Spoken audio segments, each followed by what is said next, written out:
Hello again and welcome back. Now it's been a while since my last review, but I am back with yet another G.I. Joe classified.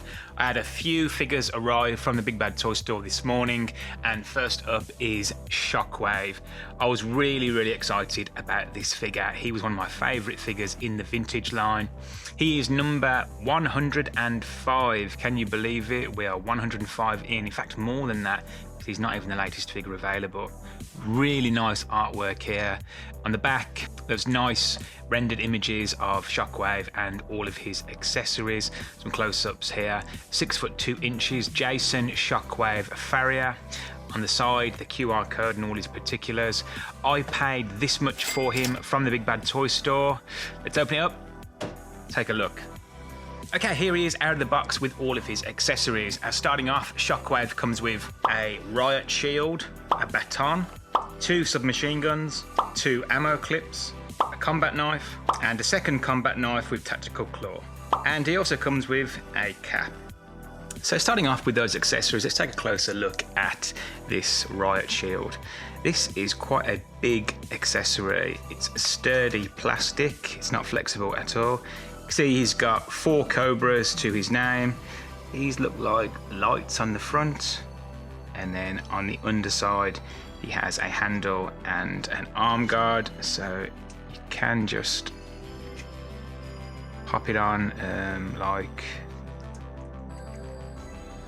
that.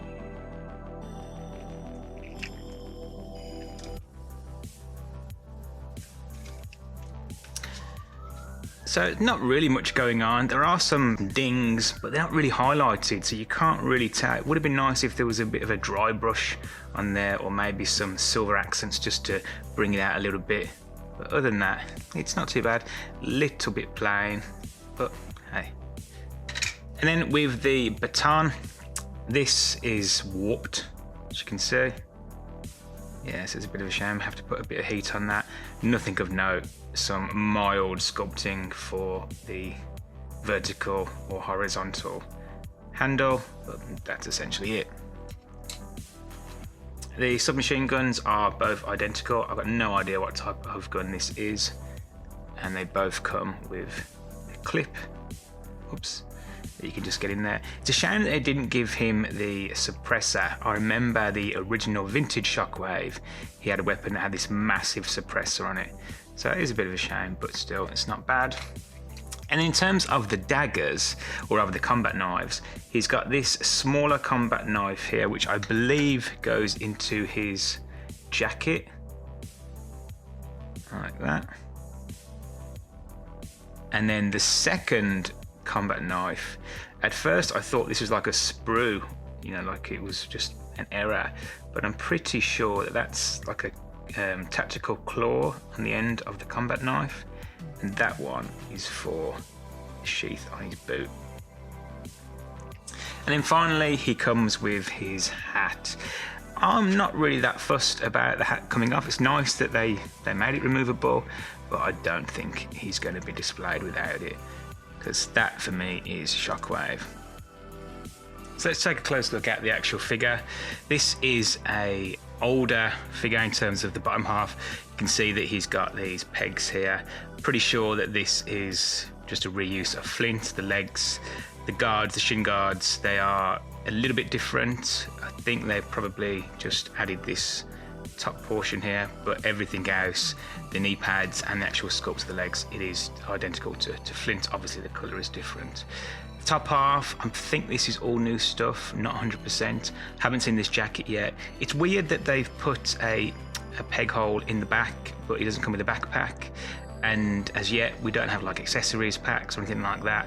I'm guessing you could probably put another one on there, but because he's blue, you'd want a blue backpack. And I don't know that we've got one yet. Gung Ho, I think the carded Gung Ho, his was like a green. That would be the closest you could get. But everything else is very nice. It's definitely a real close copy to the original vintage Shockwave, at least as I remember him. The only thing that I don't like about this figure, and it could just be my figure, is he has this problem standing up. I don't know if it's just, yeah, this guard down the bottom, there we go, could be just blocking his ankle, but he will not stand up.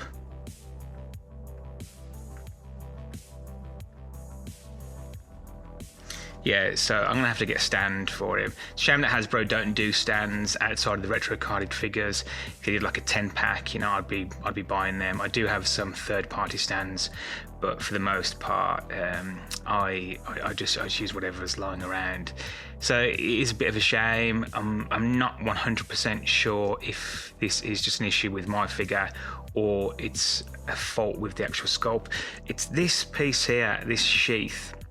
It keeps sliding down and just getting in between the peg there, or rather the joint and the foot.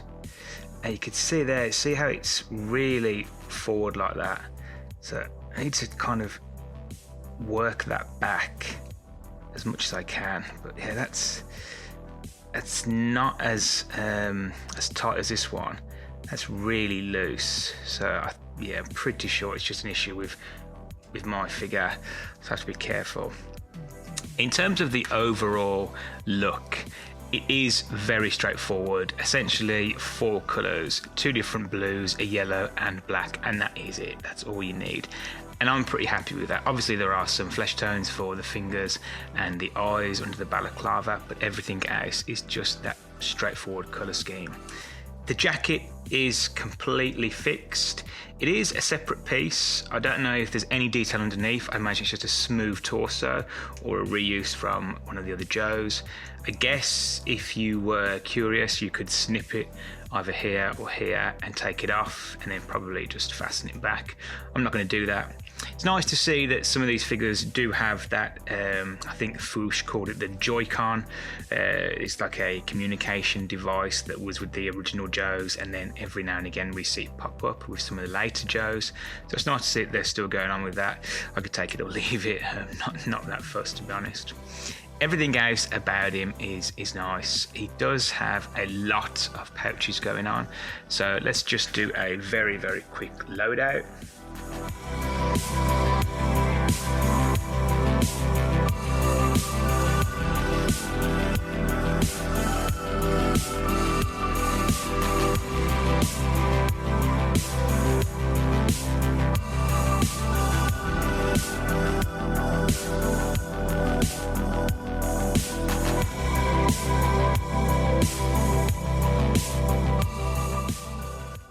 Okay, not overly happy with that.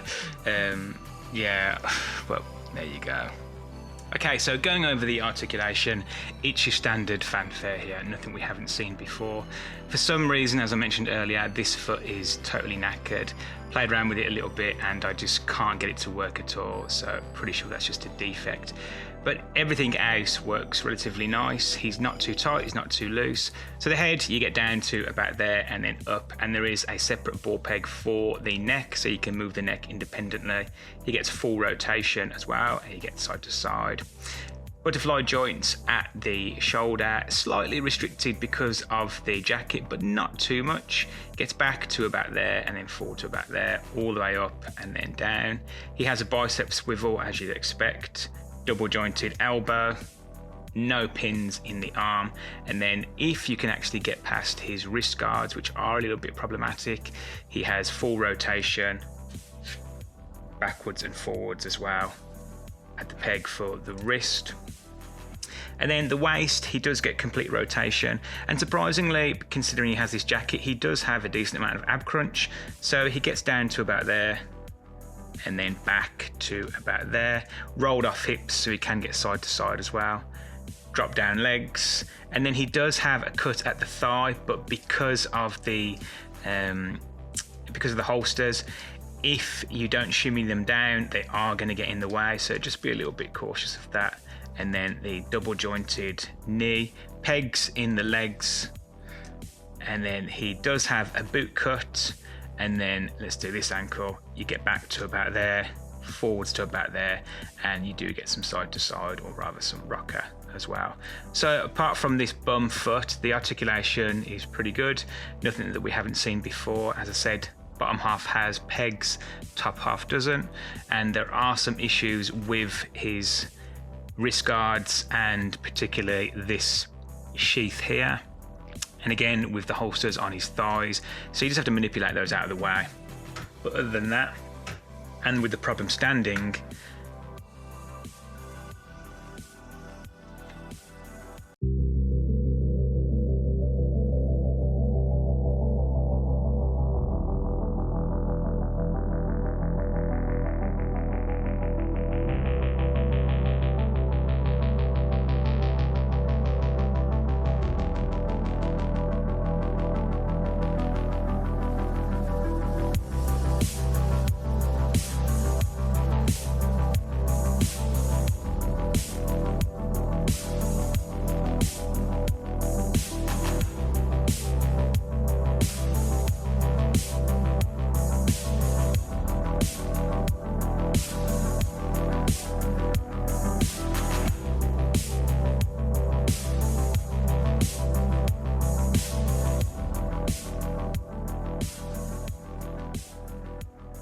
okay, so my final thoughts on the G.I. Joe Classified series Shockwave. Now, although this is a good figure, I am a little bit disappointed. It's probably worth noting that I am somewhat biased, as Shockwave was one of my favourite figures as a kid, and when I saw those renders for the classified version, I was more than a little bit excited. In hand, he's not a bad figure, but he's also not a great figure. The reuse for the bottom half is a telltale sign of Hasbro revisiting the well. Whilst I understand it from a cost perspective, it's unfortunate they did it with this figure. He also has some issues holding his shield, also the issues with the left foot, and there are some problems with the upper part of the body as well. There are some gaps between the bicep and the shoulders which I can't seem to get to fit snugly together, so it's a little bit unsightly. Also, his accessories, whilst they aren't bad, they're also not great either. The baton is just really flimsy. Even if you get it in hand, it's very difficult for it not to warp. Again, Hasbro continue to use this very cheap soft plastic. Now that is good if you're getting your figures from Amazon and they come absolutely bashed, because chances are your accessories are only going to be somewhat warped and not completely snapped. So I guess it's the rough with the smooth, but I would much prefer to have that harder, sturdier plastic for the accessories. But then onto the pros, he looks great. He looks exactly like I remember him. The inclusion of the shield is a nice touch, however I would have preferred a backpack, or if they put a peg on the shield so we could attach it to the back, that would have been nice as well. On the shelf, he's going to look great. Can I recommend him? Yeah, I can recommend him. I don't think they're going to do another Shockwave. I don't know if there were many variants of Shockwave in the vintage line. It's just a shame they didn't put a little bit more attention to detail. Overall, he's an okay figure. Well, that about wraps it up. I certainly hope that you've enjoyed it, and if you have, please do give it a like and consider subscribing. Until next time, take care.